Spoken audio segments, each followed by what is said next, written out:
Okay, so today is Wednesday, July 11th or July 10th. It's July 10th. And I went to my second Overeaters Anonymous meeting because I'm a compulsive overeater. Totally. Always have been. Since I was a kid, I just would eat and eat and eat and eat. And the thing is, people say, "Oh, I didn't know you had a problem with eating." And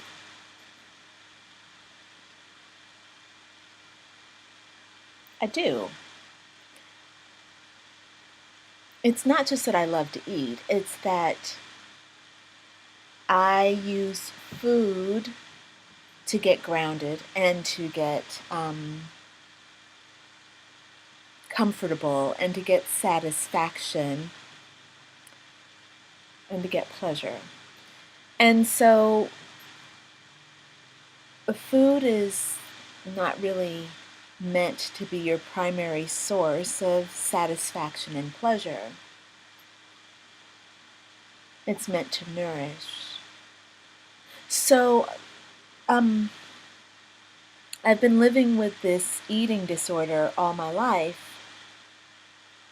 but it wasn't, and there have been some very key moments when the eating has been really out of control. I mean, it's always out of control. Like 90% of my life has been spent having to deal with food as an enemy or as an enemic.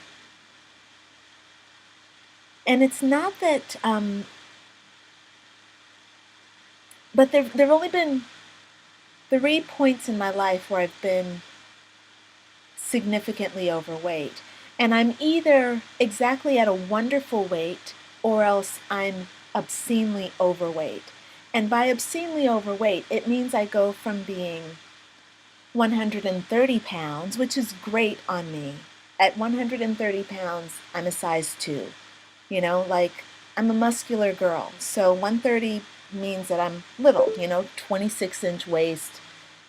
You know, it looks really small. But then I go from being 130 pounds to being 160 pounds or 180 pounds, and it goes very quickly. I mean, this is kind of the weird thing. It's like almost as if I'm 130 pounds, and then the next day I'm 180 pounds. And then I go back down to 130 pounds, and then I'm there. I'm like, I hang out at 130 pounds for like 5 years, and then I blow up again. So the eating goes really crazy, and it becomes paired with a lack of inactivity because there's usually something that really depresses me. And that's when the eating accelerates and the lack of exercise accelerates or decelerates. I'm sorry, then I become inactive. The point is, though, that I'm always just below the threshold of blowing up. At 130 pounds, I usually have to be exercising 10 hours a week to keep myself at 130 pounds. Otherwise, the truth of everything that I eat will stay on my body and then I'll explode. So this is why people don't think that I have an eating problem. I've been in Long Beach, for 6 years. And during that time, I had just come off of a blow up. So when I first moved to Long Beach, I was at 160 pounds. And then I very quickly got down to 130 pounds. And then I was there between 130 and 123 pounds for 5 years. And then my mom died. Then I blew up again, which is where I am right now. I'm not at 160 pounds or 180 pounds yet, but I was going to get there. I was on my way to being there within the next 2 months. I can guarantee you, because there was that thing, that switch went off in my brain that said, oh no, you're going to eat every fucking thing on your plate in that refrigerator. You're going to go to McDonald's. You're going to eat like a crazy person right now, because that switch is flipped, and you're not going to exercise. You're going to lie in the bed and you're going to watch movies, you're going to watch television, and you are going to be just really dark. And I felt it coming, and I panicked for a moment, and I went to Bali. I went to Bali with my buddy, and in Bali, I said, okay, I'm here, I'm going to start moving, I'm going to walk, and I'm going to focus. I'm going to shift this. And then I did a 5-day juice cleanse. After my friend left, I did a 5-day juice cleanse, or a 5-day detox. So it was 3 days of juices and 2 days of coming off the juice. And while I was on the 3 days of the juices, I was really watching myself, and I thought, my God, I really don't need to eat. Because I sat there drinking the juice, and I was cool. Didn't feel hungry, didn't feel like compulsively eating. But the thing is, I was feeling really calm and peaceful. That switch that had flipped got flipped back off when I went to Bali. Something about being there always seems to heal me. So when I was coming off the juice, I'm very aware of what it's like to come off of a fast and to have felt deprived, and to watch myself do some really funky things after coming off of a deep detox. It's almost as if I'm trying to get something that is missing, that was missing. So this time after coming off the detox, I said I'm going to observe, and I'm going to be very loving with myself, and I'm going to allow to happen whatever is going to happen.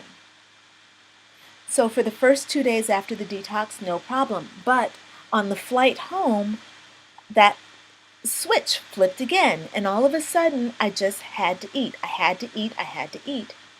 And this time, though, being very observant of what was going on emotionally, the fear of returning home, not wanting to leave Bali, not wanting to continue doing what I don't want to do, wanting very much to be a writer, and very aware that I put everything in front of writing, not cultivating my writing skills. All these things made themselves very apparent. And so I let myself eat, but I said, I don't want it to be the crutch. I don't want to be distracted by food. So I said, you know what you need? Overeaters Anonymous. You're like an alcoholic. I've got friends who go to Alcoholics Anonymous. They're going through the same thing that I go through, almost. Alcoholism, I think, is much harder than food, because I think there's that chemical thing that happens. I think you become physically dependent, but then food has got its own story. You need food in order to live, and you have to rethink everything when it comes to food. Anyway,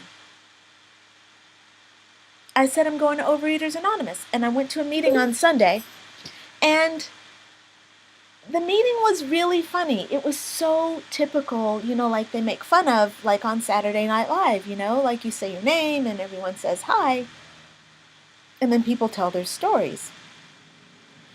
And I think why I found this so compelling was that I could relate so well to everyone's story, and I'm so out of denial about who I am. I'm just not ashamed of being who I am. I'm not ashamed of being a compulsive eater. I'm not ashamed of, using food the same way other people use marijuana or people use alcohol. I'm just not ashamed of that. I'm a fucking human.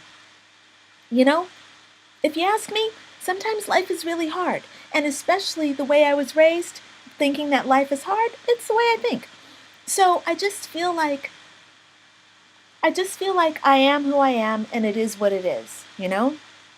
So listening to all these people tell their stories, it was really inspiring, you know, and it was also, it felt really good to know that I'm not the only person who suffers from this dis-ease, you know, like I'm not the only person who, and there's some skinny people in there too.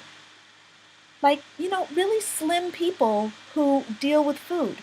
Some of them are slim because they've been going to the Overeaters Anonymous and they lost all the weight that they had gained.